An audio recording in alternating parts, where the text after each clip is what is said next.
खैरपुर में फंक्शनल मुस्लिम लीग तरफ़ां जश्न आज़ादी जे हवाले सां तक़रीब फंक्शनल हाउस लुकमान खैरपुर में मुनक़िद कई वई, जंहिंमें अॻुवाणनि केक काटिया ऐं मिठाइयूं विरायूं वयूं। अॼु जे मौक़े ते जेका 78 जेका बर्थडे आहे पाकिस्तान जश्न आज़ादी मल्हायूं था पिया मुस्लिम हाउस खैरपुर में मिठाइयूं सभु तो सॼे सिंध में सॼे मुल्क में शीरो समाए पाकिस्तानी मौत पाकिस्तान चाहींदा रहंदा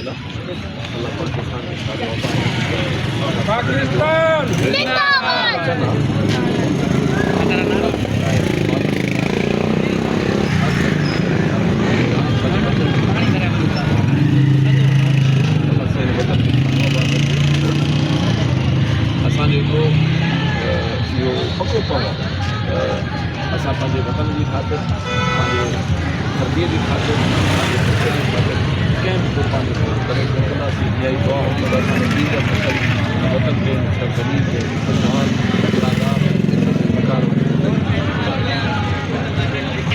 रहमान रहीम एक बगारा जश्न आज़ादी आहे। सभ खां पहिरियों मां पाकिस्तान मुस्लिम लीग फंक्शनल जे तमामु कारकुननि खे सिंध जे कारकुननि खे आज़ादी में मुबारक बल्कि अहिड़े वतन पाकिस्तान वारनि खे सभिनी खे दिलि जे गहराईअ सां जश्न आज़ादी जो मुबारक ॾियां थो। इंशाअल्लाह हीउ वतन ठाहियो ऐं घणेई जॻह ठाहिनि रखंदा इंशाअल्लाह ताला। असां सभिनी दोस्तनि खे गुज़ारिश कयूं था त महिरबानी करे पाकिस्तान जी आज़ादी असां सभिनी जी आज़ादी आहे। हीउ मुल्क आहे त असां आहियूं, हीउ मुल्क असांजी सुञाण आहे, हीउ मुल्क असांजी पहचान आहे। वॾी महिरबानी। सालगिरह जे मौक़े ते मां मुबारकबाद हुजां, आज़ादी जी मुबारकबाद हुजां ऐं असां हर क़दम ते पाकिस्तान जी हिफ़ाज़त कंदासीं। पाकिस्तान सां गॾु असांजा नंढड़ा ॿार मासूम गॾु आहिनि, सॼी आवाम असां सां गॾु आहे। पाकिस्तान जे असां पाक फौज सां गॾु काना बचाईंदा।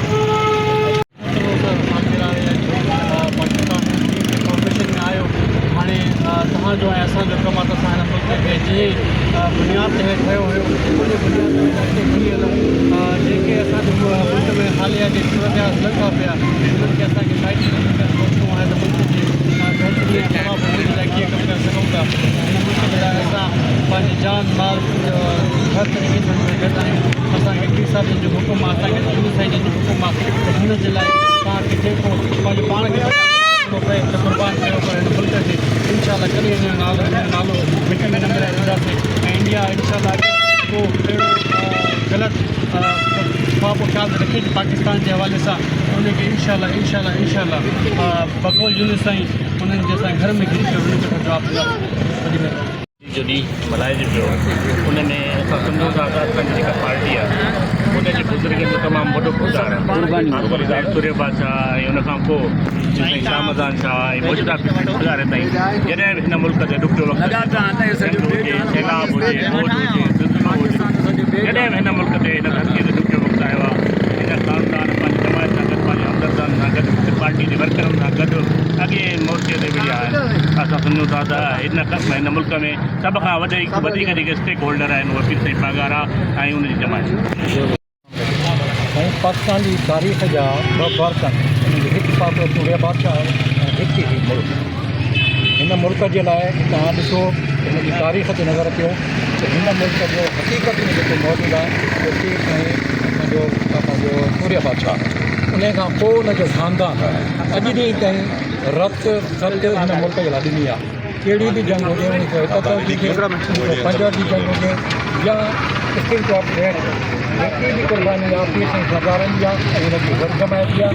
ऐं मां सलाम हर जमायत खे जेके कारकुन इंशाअल्लाह पाकिस्तान सां हमेशह गॾु आहियूं।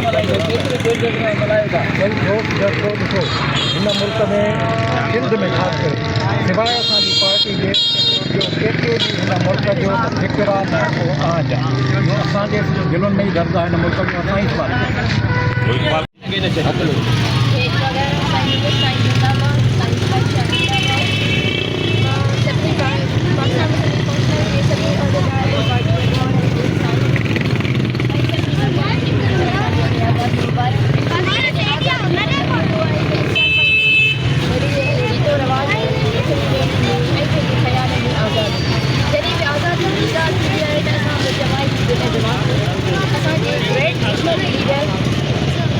सूर्य बादशाह ऐं हुनजी असली क़ुर्बानियूं यादि ईंदियूं आहिनि छो त सूर्य बादशाह जी वजह सां अॼु असांजो मुल्क आज़ादु आहे ऐं हुनजी वजह सां ई असांखे आज़ादी मिली ऐं असां अॼु जेको ॾेई सघूं था पंहिंजा फ़ैसिला पाण करे सघूं था ऐं ताकी मां सम्झां थी त लीडर ॿिया बि आहिनि जॾहिं आज़ादी जी ॻाल्हि थींदी आहे त असांजे दिमाग़ में सूर्य बादशाह जो क़ुर्बानी को बि न लीडर ॿिया उन्हनि बि आज़ादी जे लाइ जदोजहद कयूं पर जहिड़ियूं क़ुर्बानियूं सूर्य बादशाह जी हुयूं हुर जमायत हुयूं मां सम्झां थी त अहिड़ियूं क़ुर्बानियूं ॿियो को बि न ॾेई सघंदो पाकिस्तान जिंदाबाद